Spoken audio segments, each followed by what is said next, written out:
Je voudrais maintenant accueillir le PDG de Carrefour, Alexandre Bompard.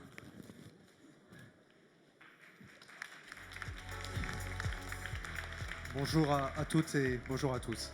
Bonjour Olivier. Alors, je te remercie beaucoup d'être venu parce que, comme tu le sais, on mène à la Banque des Territoires un programme qui s'appelle Action Cœur de Ville et qui vise à revitaliser les centres-villes.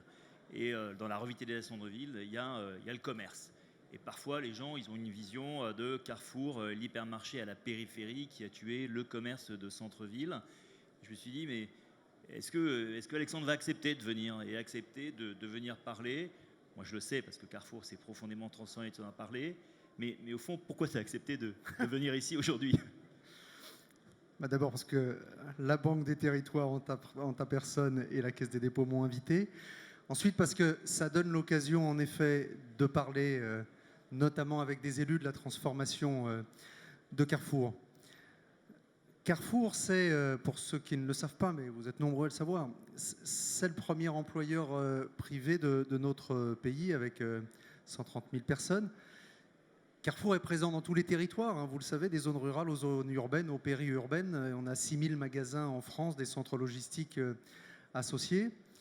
Et on a, de par cette taille, cette multiple responsabilité, une responsabilité industrielle qui est celle de la transformation d'un secteur chahuté par des bouleversements technologiques et des changements de comportement de consommateurs, une responsabilité sociale parce qu'on est le premier employeur privé, responsabilité sociétale, ça vous le savez peut-être, c'est toute l'ambition qu'a notre groupe autour de la transition alimentaire pour tous, qui est devenue désormais la raison d'être du groupe, comme le permet la loi Pacte.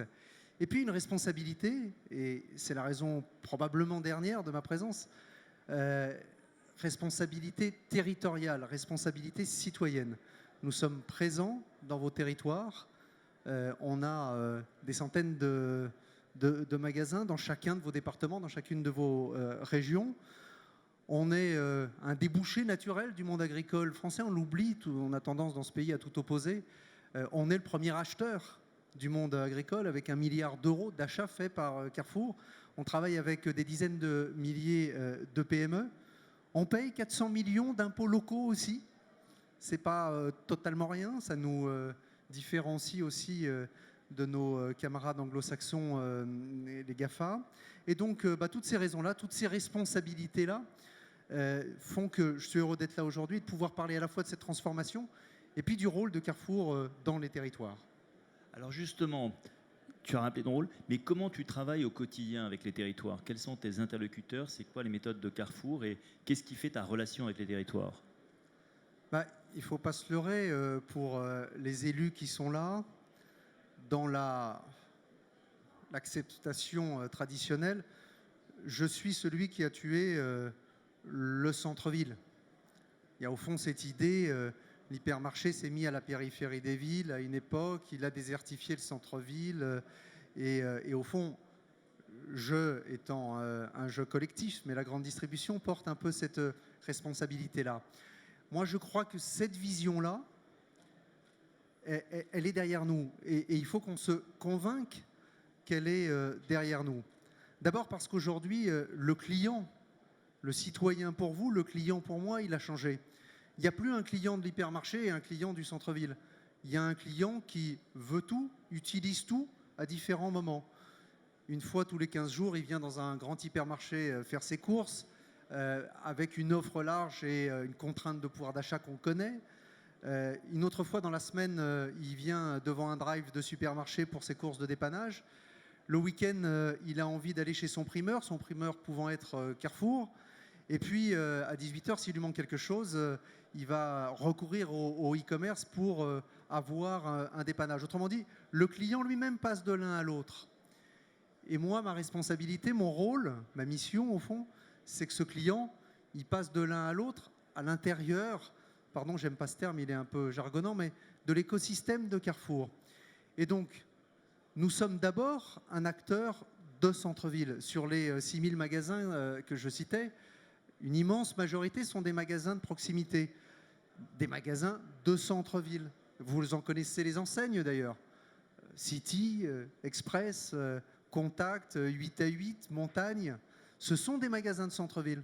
Il se trouve qu'ils appartiennent à un groupe, mais ce sont des magasins de centre-ville qui amènent de la relation de proximité, qui sont des centres où on peut acheter de la presse, où on peut acheter des produits frais, qui sont des points relais colis. Et donc, nous sommes d'abord un acteur de ces centres-villes. Être acteur des centres-villes aussi, c'est travailler avec vous à travers la foncière que nous avons, qui est une des plus grandes foncières françaises, qui s'appelle Carmila, à inventer le commerce de centre-ville demain, revitaliser des quartiers entiers autour du commerce. C'est aussi évidemment être vos partenaires dans le domaine social. 90% des emplois de la grande distribution sont des emplois de proximité. Ce ne sont pas des gens qui viennent de loin, c'est des gens qui viennent d'à côté, comme vous le savez. C'est aussi l'accueil de stagiaires, c'est aussi le sponsoring sportif. Ce sont au fond toutes les opérations de mécénat qui sont celles, non pas d'un acteur éloigné des centres, mais d'un acteur de centre-ville. Mais je suis aussi un acteur d'hypermarché. Et l'acteur d'hypermarché, il n'est pas l'ennemi de l'acteur de centre-ville. Vous avez dans vos communes un certain nombre de vos concitoyens qui viennent dans les hypermarchés régulièrement, qui viennent parce que l'offre en termes de pouvoir d'achat répond à leurs préoccupations, qui viennent aussi, vous le savez, pour des générations probablement un peu plus âgées, pour y trouver un peu de proximité, de chaleur humaine, de dialogue. La caissière est un peu l'illustration de ça. La caissière, contrairement à ce qu'on croit, c'est un endroit dans les hypermarchés où les clients échangent, discutent. C'est aussi un lieu où on accueille des producteurs agricoles qui viennent démontrer leur savoir-faire. Il y a des galeries commerciales autour. C'est un lieu d'emploi. Autrement dit, ce modèle où on a à la fois du physique, du digital et tous les physiques du très grand hypermarché au commerce de proximité, nous sommes votre partenaire aujourd'hui.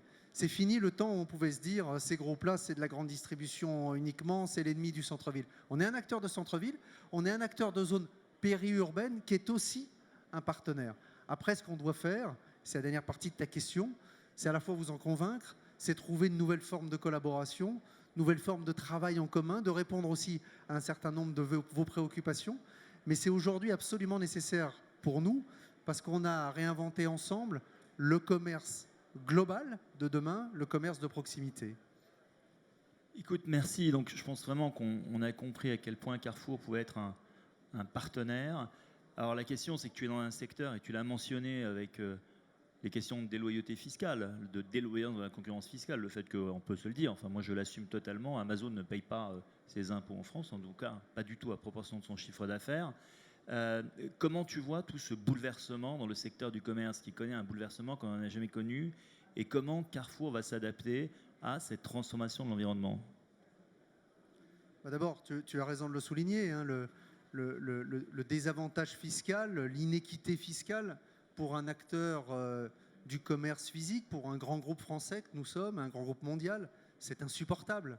C'est insupportable qu'à chiffre d'affaires égal, il n'y ait pas un impôt égal. C'est insupportable que quand Amazon ouvre un entrepôt dans un de vos départements, il ne paye pas la même chose que quand un magasin s'ouvre. Ce n'est pas normal. Quelquefois, il y a même des subventions. Il y a un ancien ministre qui avait accordé des subventions quand son entrepôt était venu sur place. Pour moi, c'est insupportable. Parce que je ne demande pas d'avantage, surtout pas. Je ne demande pas de subvention, surtout pas. Mais à activité égale, impôt égal. À résultat égal, impôt égal. Le jour où on en sera là, on aura avancé. Et il faut aller vite. Parce que vous le savez, vous le voyez à travers l'actualité, il y a des groupes de la distribution partout dans le monde, même dans notre pays, qui connaissent des difficultés. Et l'inéquité fiscale, elle est une composante. Elle n'est pas la seule, évidemment, parce que ces grands groupes ont des savoir-faire exceptionnels, mais donc c'est extraordinairement important. Nous, notre réponse aujourd'hui, c'est de construire ce modèle où nous combinons le commerce physique et le commerce digital. C'est d'offrir aux clients cette expérience un peu complète, où chez Carrefour, il a l'ensemble des avantages du commerce physique et du commerce digital. C'est aussi d'être capable de conserver ce qui pour moi est absolument essentiel dans le commerce, le lien, la proximité, le conseil, l'accompagnement. C'est le lien avec les territoires et on a un travail formidable à faire ensemble, il faut qu'on s'en convainque, il faut qu'on soit capable de se dire nous ne sommes pas dans les années 1970 ou 1980 où le grand distributeur c'était le grand ennemi, où le grand distributeur, pour être honnête, il se fichait un peu de ce que vous pensiez. Moi, je m'intéresse à ce que vous pensez parce que j'ai besoin de vous. J'ai besoin de vous pour me développer dans les territoires, pour accélérer le développement, pour toucher vos concitoyens. Et vous pouvez compter sur nous pour être présents dans vos territoires, ouvrir des nouveaux magasins, ouvrir des magasins au plus proche des clients. Et donc, on a un truc pas facile à faire parce qu'on a une antériorité de relation qui probablement n'a pas toujours été extraordinaire. Mais je trouve que c'est passionnant à réinventer. Et encore une fois, le monde change. Les GAFA sont à nos portes, même ils ont ouvert, ils ont franchi la ligne Maginot, ils sont là. Et donc quand ils sont là, il faut qu'ensemble, ce ne sont pas des ennemis, hein, mais il faut qu'ensemble on ait une capacité de réaction collective et de repenser nos modèles de collaboration et de partenariat. Écoute, en tout cas, ta présence aujourd'hui au Printemps des Territoires le marque et je te remercie vraiment pour cette intervention. Merci. Merci infiniment.